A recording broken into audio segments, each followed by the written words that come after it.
July 4th, Tuesday, 1893. Today, Jean-Paul came around to pick up Charlotte and escort her to the birthday brunch that was being held by Theodore.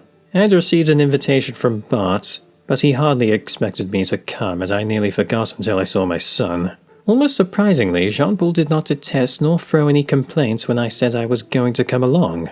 Though, to be perfectly frank, I was going partially for Charlotte's sake, and I'm sure she still felt uncomfortable with the idea of facing young Beeson, even if she did not want to admit it. The three of us got situated in a carriage, sitting in the same fashion we did a couple weeks prior. Jean-Paul began to prattle on this time around, directing some of his focus to me as he said, "I am surprised that you would come to an event for Teddy. Is this another ploy of yours?" I rolled my eye and responded, "Dear boy, don't be so full of yourself. This has nothing to do with you. I was invited as well." I then slightly gestured a nudge with my head in the direction of my daughter. Besides, the boy almost shot me a bewildered glance, as though I made no sense. I then used my eye to gesture until I put my entire neck into a head gesture. Jean-Paul looked over at Charlotte but still seemed confused, shaking his head almost as though annoyed by stupidity. I felt my face involuntarily drop as I shot him a glance that asked, "Really?" as I stared back at him. In the midst of the quiet, Charlotte suddenly spoke up, still looking out the window as she asked, "However did you become close friends with Theodore?" She suddenly brought her face back up to the inside of the mobile and looked at her brother. "I recall you wanting nothing to do with him at first since he was the son of Arvata's guest. But now it's like the two of you cannot get enough of each other. Your temperaments and styles just don't match up in the slightest." "People can surprise you," Jean-Paul simply answered. "People hardly can surprise me nowadays. I just choose to not trust that they will be decent, and then they almost always follow through." The rest of the carriage ride continued with a heavy and awkward air of silence, as none was sure what to say to Charlotte's comment. Well, I knew I could certainly agree with it myself, but I hardly think that is the response she wanted. After we arrived at the home of the Beesons, we were greeted by the young lord himself and guided to see in the rest of the family. Bart had begun to converse with me, as the two gentlemen got caught up in themselves, while Charlotte attended to the attention of the lady of the house. I had been told that Sarah Ann had been showing signs that she was suffering from early dementia, and so her mind was not all there. However, she kindly took to the presence of my daughter, and tenderly greeted her as her own. Bart cannot seem to find it in him to throw his own wife into the madhouse, it would seem. Oh, the irony. Speaking of Bartholomew, he at one point said to me, "Jean-Paul certainly has grown up. He has become quite big." "Oh, yes," I started in reply. Jean-Paul has certainly become quite generous in ways whilst away at Oxford, though he was always a rather stout child. Catching wind of our conversation, my son cried out, "Father."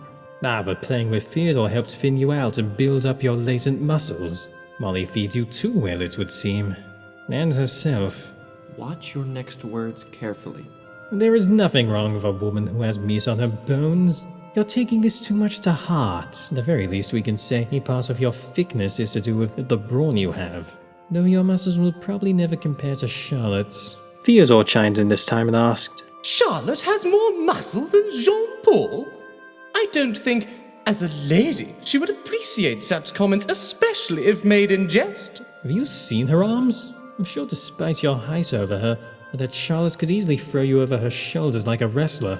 Charlotte joined in as she added, "Are you insinuating I could suplex Teddy?" I heard Theodore whisper to my son. "What is a suplex?" Jean-Paul frustratingly shook his head. I continued, "I don't doubt that you have the ability. In fact, you could probably do so to the doctor over there." Bart almost shot me a look that begged me to leave him out of the bizarre conversation. He ended up opening his mouth and saying, "So, Miss Dunkelheit, how are you faring? I am assuming that your brain did not shatter from last month's party." She raised an eyebrow as she replied, "No, Dr. Beaton. There will be no need of a diagnosis from you, nor a trip to your asylum. My mind is rather intact, you'll find." Why so paranoid? I did not say either of those things. Maybe because you're an easy man to read, Dr. Beaton. I re-entered the conversation as I added, "Ah, yes. Charlotte is as healthy as ever, both of mind and body. She had quite a long day that same evening, so she simply felt overstimulated and tired. She was snug in bed when I went to check on her. Charlotte has shown no signs of actually remembering the events that took place that night when I checked on her. Oh, I must have been so exhausted I can't really seem to recall. Well, you were asleep, so it would make sense that you had no recollection of me coming in. Right, all the same, my mind has not shattered.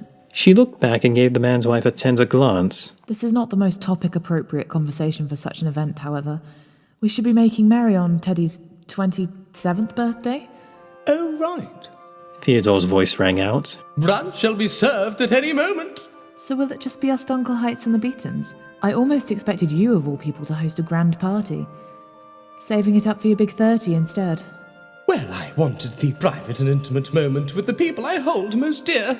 My youngest child's face almost dropped, as though she came upon a grave realization. Theodore, I swear, if you force me to turn down a proposal on your own birthday in your own home in front of both our families, then I'm just going to leave to save us all the embarrassment. The boy's father almost cries out in a churned voice. Charlotte, how dare you say something so unseemly?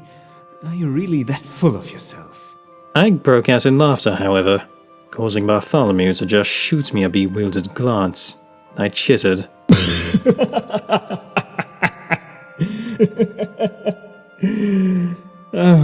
Oh, but do ask for her hand in marriage as a birthday gift. It would prove to be very entertaining to watch her be the villain, as she turns out to be such a noble request. Charlotte rolls her eyes as she responded, Vata, don't be cruel. You think I'm the cruel one and not the person who was planning on putting someone else on the spot in such an awkward situation? Jean-Paul heaved out a frustrated sigh as he rubbed his brow with his forefinger and thumb. Theodore's face became rather flustered, and Charlotte looked away in a pousy manner. I am sorry if my comment was out of place or unseemly, but I'm only here because you mean so much to my brother. Ah yes, you should ask her to marry you instead. The two of you already act inseparable, like love-struck fools. Vata! I mean it in jest. Jean-Paul has his Molly. She gave out a strong sigh. Shall we head into the other room for food now? The rest of the company awkwardly and half-heartedly complied, and the meal went on with how the day started. Boys in their clamour, Charlotte was watching over the mistress of the house, and rather aimless talk with Bart for me, I think. Theodore had planned on proposing, but after what occurred he changed his mind.